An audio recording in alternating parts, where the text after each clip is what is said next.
अस्सलाम वालेकुम डियर। आज का हमारा टॉपिक है regulation of gene expression. Second year biology के chromosome and DNA chapter number 23 का जीन एक्सप्रेशन के बाद chromosome, DNA replication, gene concept, इसके बाद हम रेगुलेशन ऑफ जीन एक्सप्रेशन में पहुंच गए। तो जी, जीन एक्सप्रेशन किसे कहते हैं, इस पर मैंने 2 वीडियो ऑलरेडी अपलोड कर चुका हूँ। इसके 2 स्टेप है, एक को कहते हैं ट्रांसक्रिप्शन और दूसरे को कहते हैं ट्रांसलेशन। सिंपल अंदाज में जीन एक्सप्रेशन कहते हैं सिंथेसिस ऑफ प्रोटीन। ये हमारे साथ क्या है, जीन एक्सप्रेशन है।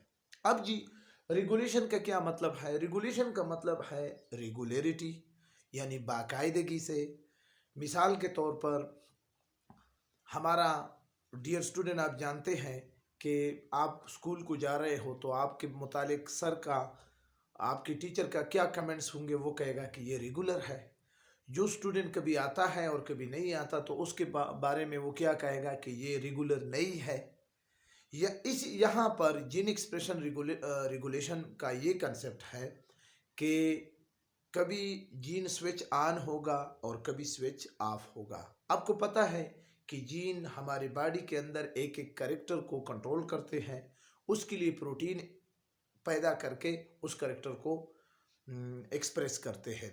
तो जब उस कैरेक्टर को एक्सप्रेशन करने के लिए प्रोटीन की ज़रूरत होगी तो प्रोटीन जीन स्विच ऑन होगा, और जब उस कैरेक्टर को एक्सप्रेस न करने के लिए जीन एक्सप्रेशन यानी प्रोटीन की ज़रूरत न होगी तो फिर जीन स्विच ऑफ होगा। इस तरह जीन के स्विच ऑन और स्विच ऑफ को हम क्या कहते हैं? Regulation of gene expression. Clear? एक छोटी सी मिसाल देकर फिर मैं अपने टॉपिक को आगे ले जाता हूँ। रेगुलेशन ऑफ जीन एक्सप्रेशन का बिल्कुल यही मिसाल बिल्कुल सूटेबल है कि मिसाल के तौर पर आप बाज़ार गए और बाज़ार में आपने स्वीट खा लिया, गुलाब जामुन खा लिया या जलेबी खा लिया। अब जी, स्वीट खाने के बाद मैं आपके, चूँकि एज ए बायोलॉजिस्ट हम सबको मालूम है कि फिर हमारे ब्लड में ग्लूकोज का मिकदार कम होगा कि हाई? कम होगा ना। तो आपका डिफरेंटली जवाब क्या होगा डियर स्टूडेंट, कि ज़्यादा होगा। तो ब्लड में जब ग्लूकोज लेवल हाई हो जाता है तो अब जी हमें ये भी पता है कि इस ब्लड में ग्लूकोज के लेवल को कम करने के लिए अब हमें एक प्रोटीन हार्मोन की ज़रूरत होगी जो इस ब्लड में ग्लूकोज के लेवल को कम करे, और उस प्रोटीन हार्मोन का नाम है इंसुलिन। क्लियर? पेनक्रियास के 2 हार्मोन हैं, एक इंसुलिन है और एक ग्लाइकोगान है। केमिकल कोऑर्डिनेशन में इस पर मैं तफसीली बात कर चुका हूँ पूरे चैप्टर पे, ठीक है ना। आप वहाँ जाकर इंसुलिन की डिटेल भी देख सकते हो। तो जी, अब क्या होगा? अब जी, डीएनए में इंसुलिन प्रोटीन का जो हार्मोन है उसका उसको एक्सप्रेशन करने के लिए डीएनए में एक जीन होगा। अब ये डीएनए का जीन ट्रांसक्रिप्शन प्रोसेस के ज़रिए, ट्रांसक्रिप्शन पर मैं मुकम्मल वीडियो अपलोड कर चुका हूँ। तो इसी डीएनए की जीन से ट्रांसक्रिप्शन प्रोसेस के ज़रिए मैसेंजर आरएनए में कोड से कोडान बन जाएंगे। कोड से कोडान बन जाएंगे। कोड उस वक़्त हम उसको कहेंगे कि जब ये 3 बेसिस यानी एडानिन, थायामीन, साइटोसिन, मिसाल के तौर पर ये 3 बेसिस है डीएनए में हो, यानी डीएनए में जब नाइट्रोजनियस बेस की जो भी सीक्वेंस हो तो उसको हम कोड कहते हैं। तो ट्रांसक्रिप्शन प्रोसेस के जरिए डीएनए से मैसेंजर आरएनए में आ जाते हैं। अब जी, ये ट्रिपलेट बेसिस अब जी मैसेंजर आरएनए में आने के बाद ये कोड नहीं है, ये कोडान है। क्लियर? अब ये कोडान फिर न्यूक्लियस से बाहर निकल करके साइटोप्लाज्म में जो राइबोसोम, सेल का जो इंजन पड़ा है जिसको हम राइबोसोम कहते हैं, जैसे 1955 में पेलिडी ने डिस्कवर किया था, वो एक और एंजाइम के जरिए मैसेंजर आरएनए से प्रोटीन बना देते हैं। ठीक है। तो इस पूरी प्रोसेस को हम कहते हैं जीन एक्सप्रेशन। ट्रांसलेशन एक अलग टॉपिक है, इस पर भी वीडियो अपलोड हो चुकी है, आप देख सकते हो। अब जी, अब प्रोटीन, इंसुलिन प्रोटीन पैदा हो गया। इंसुलिन प्रोटीन के पैदा होने से अब ये इंसुलिन प्रोटीन कहाँ जाएगा? ब्लड में ग्लूकोज के लेवल को कम करेगा, ठीक है ना, क्योंकि हमने तो स्वीट खा लिए हैं, ग्लूकोज का लेवल ज्यादा था, अब कम होगा। तो यहाँ पर हमारी बॉडी के लिए इस इंसुलिन प्रोटीन की जरूरत थी ना, इसलिए तो यहाँ पर ऐसे इस तरह के बॉडी के फंक्शन के लिए जब जीन अपने प्रोटीन को एक्सप्रेस करते हैं जितना जरूरत हो, तो फिर हम उसको कहते हैं रेगुलेशन ऑफ जीन एक्सप्रेशन, ठीक है ना। आई थिंक आप समझ गए हो। आगे आगे जी देखो, मैंने बेहतरीन डिफिनीशन लिखा है, stimulating of some gene for protein and inhibiting of other gene for protein expression, यानी फॉर एक्सप्रेशन। अब ये क्या मतलब है कि भाई कुछ जीन तो इस तरह होंगे जो स्टिमुलेट हो जाएंगे डीएनए के अंदर प्रोटीन हार्मोन को पैदा करने के लिए, और कुछ जीन इस तरह होंगे कि जबकि दूसरी जीन क्या होंगे, वो इनहिबिट, वो प्रोसेस, वो स्टिमुलेट नहीं होंगे, ठीक है ना, यानी वो किसी किस्म की प्रोटीन, यानी वो स्विच ऑफ हो जाएंगे सिंपली, ठीक है ना। तो इसका एक टिपिकल एग्जांपल मैं आपको बता देता हूं। एक बैक्टीरिया है हमारे पास, इकोलाई बैक्टीरिया है, जो सबसे स्मॉलेस्ट बैक्टीरिया है, इकोलाई। इसमें एक जीन है जिसको कहते हैं लेक ओपरान, ठीक है ना। लेक कहते हैं, लेक ओपरान का क्या मतलब है? लेक कहते हैं लेक्टोज को। आपको पता है कि लेक्टोज एक कार्बोहाइड्रेट है, और लेक्टोज बना है किससे? गैलेक्टोज और ग्लूकोज से। जब इस बैक्टीरिया जिसका नाम इकोलाई है, उसके अंदर ग्लूकोज कम हो जाते हैं या खत्म हो जाते हैं, तो फिर इकोलाई बैक्टीरिया इस जीन यानी लेक ओपरान की मदद से लेक्टोज की मेटाबॉलिज्म करके, यानी उसको तोड़ फोड़ करके उनसे ग्लूकोज अपने बॉडी के लिए पैदा करती है। क्योंकि आपको पता है कि कोई भी लिविंग ऑर्गेनिज्म बगैर ग्लूकोज के, बगैर तवानाई के अपने लाइफ को नहीं गुजार सकते। लाइफ के हर एक्टिविटी के लिए उसे ग्लूकोज की जरूरत है, ठीक है ना। तो इस मिसाल को समझाने के लिए, लेक का मतलब है लेक्टोज, ओपरान का मतलब है कि group of gene having single promoter. अब आपको यह भी पता है कि प्रोमोटर डीएनए में उस साइट को कहा जाता है कि जहां पर किसी एंजाइम ने, यानी आरएनए, यानी ट्रांसक्रिप्शन की सूरत में आरएनए पॉलीमरेज ने, और डीएनए रिप्लिकेशन की सूरत में डीएनए पॉलीमरेज 3 ने अटैच होना है। और आपको यह भी पता है कि प्रोमोटर साइट प्रोकैरियोट में टाटा बॉक्स है, जबकि यूकैरियोट में टाटा बॉक्स है। टाटा मतलब थायमीन एडेनिन, थायमीन एडेनिन, और दूसरा यूकैरियोट में CAAT, cytosine, adenine, adenine, thymine, इस बॉक्स को कहते हैं केट बॉक्स, ठीक है ना। तो जी ऐसे ग्रुप ऑफ जीन, वैसे तो नॉर्मली जीन, हर एक जीन का एक प्रोमोटर होता है, फिर जब दूसरा जीन डीएनए के अंदर शुरू हो जाता है तो दूसरा प्रोमोटर, फिर इस तरह। लेकिन यहां पर ग्रुप ऑफ जीन का एक ही प्रोमोटर है, ठीक है ना। तो आइए देखते हैं, ये डायग्राम मैंने आपके लिए बनाया है।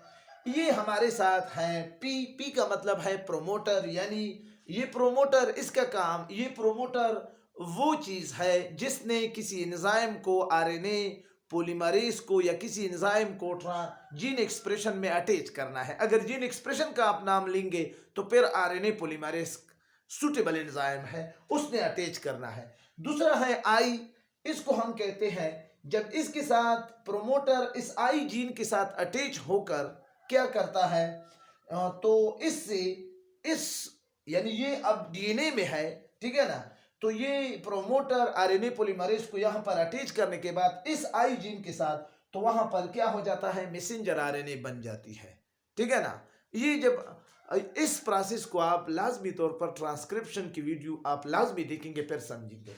अब ये ट्रांसक्रिप्शन हो गया। अब ट्रांसक्रिप्शन के बाद फिर ट्रांसलेशन होकर प्रोटीन एक्सप्रेस हो जाता है, पैदा हो गया। अब जी उस प्रोटीन को कहते हैं रिप्रेसर या इनहेबिटर। क्लियर। अब एक तो ये हो गया लेकोपरान में किस तरह काम करते हैं। अब जी पी आगे फिर प्रोमोटर है। अब जी ओ ऑपरेटर है, यानी अब जो ग्रुप ऑफ जीन है उसकी एक ऑपरेटर है, यहां पर ओ हमारे साथ ऑपरेटर है। जबकि ग्रुप ऑफ जीन में पहले जीन जेड है जिसने बीटा गैलेक्टोडेज पैदा करके यानी लेक्टोज को स्प्लिट अप करना है। ठीक है ना। लेक्टोज को जब आपको पता है कि लेक्टोज के अंदर दो चीजें हैं, एक गिलेक्टोज है और एक ग्लूकोज है, दो मॉलिक्यूल है। तो ये काम किसने करना है, जेड जीन ने करना है। लेकिन ये कब करेगा अभी मैं बता रहा हूं। वाई क्या जीन है, वाई एक जीन है जो प्राइमेज को पैदा करता है। अब प्राइमेज का क्या काम है, लेक्टोज को सेल के अंदर ले आना, to allow lactose for import, यानी लेक्टोज को अंदर ले आना। लेक्टोज जब सेल के अंदर आएगा तो फिर जेड बीटा गैलेक्टोज उसको स्प्लिट अप करेगा। स्प्लिटिंग के बाद हमें दो चीजें मिलेंगे, एक मिलेगा हमारे साथ गैलेक्टोज और दूसरा मिलेगा हमारे साथ ग्लूकोज। ग्लूकोज को ये बैक्टीरिया इस्तेमाल कर लेगा अपनी जरूरत के मुताबिक, जबकि गैलेक्टोज उसी जगह पड़ा रहेगा। जबकि तीसरे जीन हमारे साथ इस ग्रुप ऑफ जीन में, इस अपरान में हमारे साथ क्या है, ए, जिसका जो एक प्रोटीन पैदा करता है जिसको हम कहते हैं ट्रांस एसिटाइलेज। ठीक है ना, ट्रांस एसिटाइलेज। तो ये इसका जी एक सिंगल प्रोमोटर है। क्लियर। अब रेगुलेशन ऑफ जीन एक्सप्रेशन किस तरह होता है, मिसाल के तौर पर इस बैक्टीरिया के अंदर ग्लूकोज एब्सेंट हो गए, तो अब इसने लेक्टोज की मेटाबॉलिज्म करनी है। तो सबसे पहले प्रोमोटर इस रिप्रेसर यानी इनहिबिटर जीन, ये प्रोमोटर ओ के साथ इस इनहिबिटर जीन को क्या करेगा, ऑपरेटर को। तो अब ये क्या होगा, ये प्रोमोटर इस ऑपरेटर के साथ एक एंजाइम को अटैच करेगा। इस एंजाइम के अटैचमेंट से मिसाल के तौर पर यहां आरएनए पॉलीमरेज अटैच हो गया। अब ये जाएगा जेड के पास, जेड लेक्टोज की मेटाबॉलिज्म कर लेगा, वाई लेक्टोज को अंदर ले आएगा और एक जीन का कोई फंक्शन अभी तक मालूम नहीं है। तो इस तरीके से जीन एक्सप्रेस होगा इस बैक्टीरिया के लिए। ठीक है ना, ग्लूकोज अवेलेबल होगा। लेकिन जैसे ही वो ग्लूकोज मिकदार पूरे हो जाए इकोलाई के लिए, उसका लेवल, ग्लूकोज का लेवल इकोलाई की बॉडी में प्रॉपर हो जाए, बैलेंस हो जाए, तो फिर क्या होगा, ये प्रोमोटर इस रिप्रेसर या इनहिबिटर जीन को यहां पर अटैच करेगा।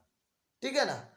अब जीन एक्सप्रेशन को रोकने के लिए तो कुछ करना होगा। ये रिप्रेसर यहां पर अटैच करने के बाद, चूंकि ये ऑपरेटर है, ये यहां पर जो एंजाइम अटैच था उसकी एक्टिविटी को, यानी उसका काम क्या था, जेड से स्प्लिटिंग करना था लेक्टोज को, बीटा ग्लैक्टोडाइडेज के जरिए स्प्लिटिंग करना था। अब स्प्लिटिंग लेक्टोज की नहीं होगी। जब स्प्लिटिंग लेक्टोज की नहीं होगी तो पर प्राइमेज किस तरह सेल के अंदर उसको अंदर ले जाएगा, तो फिर तो काम ही खत्म हो गया। अब जी इस तरीके से इस रिप्रेसर के जरिए आगे ये काम नहीं हो रहा है, क्योंकि अब इकोलाई की बॉडी के अंदर ग्लूकोज का लेवल क्लियर हो गया, बैलेंस हो गया। ठीक है ना। तो इसको हम कहते हैं रेगुलेशन ऑफ जीन एक्सप्रेशन, और ये लेकोपरान का आम तौर पर सिंपल कंसेप्ट है।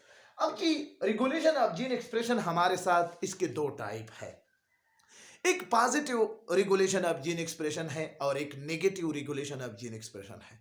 जैसे नाम से ही जाहिर है कि positive regulation of gene expression में प्रोटीन की मिकदार प्रोमोटर के साथ एंजाइम की अटैचमेंट के साथ साथ क्या होगी, बढ़ेगी, इंक्रीज होगी।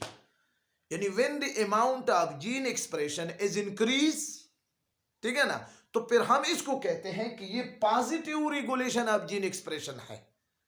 ठीक है ना। मिसाल के तौर पर एक बॉडी के लिए बहुत ज्यादा, अब बॉडी में बहुत ज्यादा ब्लड में, किसी बॉडी के ब्लड में ग्लूकोज का लेवल बहुत ज्यादा हाई हो गया।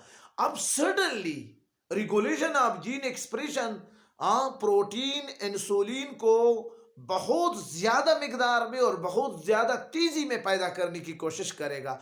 तो इस ज्यादा मिकदार में पैदा करने की कोशिश, इस तेजी में पैदा करने की कोशिश, इस अर्जेंट में काम करने की कोशिश को हम क्या कहेंगे? Positive regulation of gene expression. और negative regulation of gene expression किस तरह होगा कि जब तादाद पूरा हो जाए, ठीक है ना, slowly and gradually gene expression slowly and gradually कम होता जाए, ग्रुप ऑफ जीन यानी ओपरान की वजह से उस जीन की एक्सप्रेशन कम हो जाए, क्योंकि ज़रूरत कम हो रही है, आहिस्ता आहिस्ता कंट्रोल जल्दी हो रहा है, तो फिर इसको हम कहते हैं negative regulation of gene expression. ये तो हो गया ये डिटेल। अब gene regulation of gene expression को हम 4 तरीकों से 4 लेवल पे कंट्रोल कर सकते हैं। यानी हम मतलब ये कि ये चूंकि नेचुरल प्रोसेस है, ये सेल उसको 4 लेवल पे कंट्रोल कर सकता है। एक लेवल है ट्रांसक्रिप्शन लेवल। आपको पता है कि ट्रांसक्रिप्शन किसे कहते हैं? कि जब जीन से जो कि डीएनए में हो मैसेंजर आरएनए बने, ठीक है ना, तो उसको हम कहते हैं ट्रांसक्रिप्शन। एक लेवल ये है कि जब जीन से सिरे से मैसेंजर आरएनए में कोई कोडान भी न बने, मैसेंजर आरएनए बने ही ना, तो इस लेवल पे रेगुलेशन ऑफ जीन एक्सप्रेशन आगे नहीं जाएगी, कंट्रोल हो जाएगी। दूसरा लेवल क्या है? दूसरा लेवल है प्रोसेसिंग लेवल। प्रोसेसिंग लेवल किसे कहते हैं? प्रोसेसिंग लेवल इसको कहते हैं कि आपको पता है कि मैसेंजर ट्रांसक्रिप्शन प्रोसेस में मैसेंजर आरएनए न्यूक्लियस के अंदर बनती है। फ्रेश मैसेंजर आरएनए जब बन जाए, इमैच्योर मैसेंजर आरएनए जब बन जाए, तो उसको 2 खतरात होते हैं। तो उसको एंजाइम से खतरात होते हैं जब वो साइटोप्लाज्म में निकलती है, तो वो उन खतरात से बचने के लिए अपने बॉडी के अंदर 2 चेंजेस लाते हैं। उन चेंजेस को जेनेटिक्स की दुनिया में कहते हैं post modification on messenger RNA, ठीक है ना। अब जी इमैच्योर से मैच्योर मैसेंजर आरएनए के बनने तक 2 चेंजेस होंगे, और वो कौन कौन से एंजाइम से डरते हैं? एक का नाम है न्यूक्लियेज और दूसरा है फास्फेटेज। इन 2 एंजाइम से ये डरती है, ये इनका दुश्मन है, ये इसके मैसेंजर आरएनए के कोडान को क्या करता है? डैमेज करते हैं। इसलिए वो अपने अंदर बॉडी के अंदर 2 चेंजेस लाएंगे। एक चेंज का नाम है स्प्लाइसिंग। स्प्लाइसिंग किसे कहते हैं? अब इस फ्रेश और इमैच्योर मैसेंजर आरएनए के एक जगह पर क्या होगा? अनयूज या यूजलेस सीक्वेंस होगा, ठीक है ना, जिसका कोई काम ना हो, जिसको हम कहते हैं एंटरान। तो इस एंटरान को ये इमैच्योर मैसेंजर आरएनए से स्प्लाइसोसोम बॉडी के जरिए, स्प्लाइसोसोम के जरिए हटाया जाता है, रिमूव किया जाता है। तो फिर हम उसको कहते हैं कि ये आरएनए स्प्लाइसिंग है, ठीक है ना। ये चूंकि ट्रांसक्रिप्शन में ऑलरेडी मैं कह चुका हूं, आप वो वीडियो लाजमी देखें। दूसरी change post modification on messenger RNA में, इसके 5 एंड पर 7 मिथाइल जीटीपी ये अटैच करेगी और 3 एंड पर पोली ए टेल अटैच करेगी। ये 2 चेंजेस करके ये आगे जाएगी, ठीक है ना। तो इस प्रोसेसिंग लेवल में इसको कंट्रोल कर सकते हैं कि जब मैच्योर मैसेंजर आरएनए में कन्वर्ट करने के लिए 2 चेंजेस करती है, वो चेंजेस ना हो जाए तो फिर ये आगे नहीं जा सकती, न्यूक्लियस में ये नहीं निकल सकती। ये दूसरा लेवल है कंट्रोल करने का। तीसरा level regulation of gene expression के कंट्रोल करने का तीसरा लेवल क्या है? तीसरा लेवल है ट्रांसपोर्टेशन लेवल। ट्रांसपोर्टेशन का क्या मतलब है? अब जी इमैच्योर मैसेंजर आरएनए बिलफर्ज तकदीर मैच्योर हो गई, उसके बॉडी के अंदर 2 चेंजेस आ गए। अब उसको किसी दुश्मन का खौफ नहीं है, न्यूक्लियस और फास्फेटेज का कोई खौफ नहीं है। अब जी न्यूक्लियस से अब जाएगी साइटोप्लाज्म में। आपको पता है कि न्यूक्लियस से मैसेंजर आरएनए क्यों साइटोप्लाज्म में जाती है? क्योंकि वहां पर इंजन ऑफ सेल, जिसको राइबोसोम कहते हैं, जिसको 1955 में पेलेडी ने डिस्कवर किया था, वो मौजूद है। और राइबोसोम के जरिए ही इस मैसेंजर आरएनए के अंदर जो डीएनए के न्यूक्लियस के न्यूक्लियोटाइड के सीक्वेंस बेस है, जिसको कोडान कहा जाता है, तो वो कोडान अब जी उनसे बाकायदा तौर पर अमाइनो एसिड की सीक्वेंस हम कन्वर्ट करेंगे। तो वहां पर ट्रांसपोर्ट तो लाजमी तौर पर ये न्यूक्लियस से निकलेगी। जैसे ही ये न्यूक्लियस से अगर ये न्यूक्लियस में रह गई तो ट्रांसपोर्टेशन नहीं हो गई, तो यहाँ पर वो तीसरे स्टेप यानी तीसरे लेवल में भी इसको अब ये कंट्रोल हो गया, रेगुलेशन ऑफ जीन एक्सप्रेशन ना होगा। चौथा और आखिरी लेवल, अगर ट्रांसपोर्ट बिलफर्ज तकदीर हो गई यानी ट्रांसक्रिप्शन भी हो गया, मैसेंजर आरएनए बन गया इमेच्योर, और फिर मैच्योर मैसेंजर आरएनए भी बन गई, और फिर इसके बाद ट्रांसपोर्ट भी हो गई। अब जी ट्रांसलेशन लेवल है। ट्रांसलेशन लेवल में जी ये मैसेंजर आरएनए में जो कोडान था वो कोडान अब ट्रांसलेट नहीं हो रहे हैं, ठीक है ना। ट्रांसफर आरएनए उसको ट्रांसलेट नहीं कर सकते, यानी ट्रांसफर आरएनए उसको नहीं मिल रही है राइबोसोम को। तो अब ये जी तीसरा लेवल में expression regulation of gene expression में कंट्रोल हो गया। तो ये आखिरी और लास्ट स्टेज लेवल है। अगर यहाँ पर भी कंट्रोल नहीं हो गया तो फिर जीन एक्सप्रेशन लाजमी तौर पर होगी, ठीक है ना, जिसमें जो भी कोडान में जो भी मैसेज होगा वो लाजमी तौर पर राइबोसोम पर आपको एक नया सीक्वेंस ऑफ अमाइनो एसिड नजर आएगा, तो जिसको हम ट्रांसलेशन प्रोसेस कहते हैं। तो ये 4 लेवल है। तो इतना ही था, बहुत ही कॉम्प्लिकेटेड और पेचीदा टॉपिक था। डियर स्टूडेंट, इस टॉपिक को समझने के लिए वंस अगेन मैं आपको फिर कहता हूँ कि मैंने एक ट्रांसक्रिप्शन पर और ट्रांसलेशन पर बेहतरीन वीडियो अपलोड की है, लाजमी तौर पर आप देखें, फिर इसके बाद इस टॉपिक को देखें, आपको इस टॉपिक का मज़ा दुबाला होगा और इस पर बहुत ज़्यादा कंसेप्ट क्लियर होगी। इजाज़त चाहता हूँ, हाजिर हूँगा नेक्स्ट न्यू टॉपिक के साथ। Thank you for watching my video. खुदा हाफिज़।